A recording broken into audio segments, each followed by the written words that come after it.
So you've received a mental health diagnosis. What do you do about it? Hi, I'm Dr. McBride.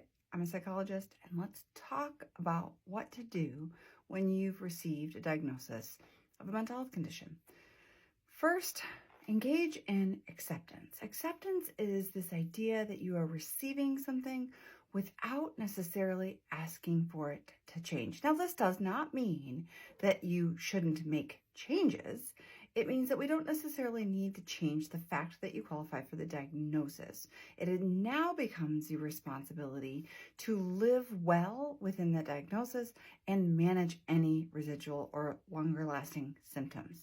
Now, how do we do this? 1, focus on your responsibility and the things that are in your control.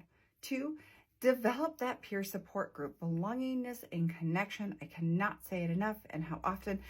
This is a core human need, and this really helps. It's sort of like when you get a diagnosis, you might feel like, oh my gosh, all this time I thought I was a horse, and in fact, I'm a zebra. I'm not a funny horse with stripes.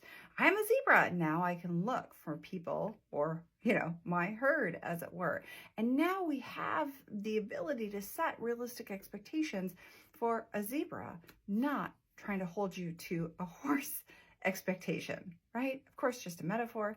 Keep in mind that there may be some grief. If we're going to extend this metaphor a bit, remember that grief over a diagnosis is really normal because we might have tried to be something that we're not.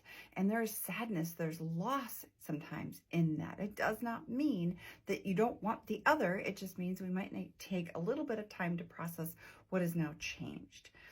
The last thought I have is know your path to recovery. Recovery does not mean necessarily cure. It means how do I live well with my symptoms? So it means that I need to understand my symptom pattern and what am I going to do when they start expressing themselves.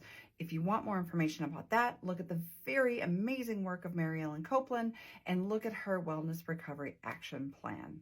That's it for me. Drop me a line in the comments. Let me know, what have you done to help accept a diagnosis and move forward and live fully?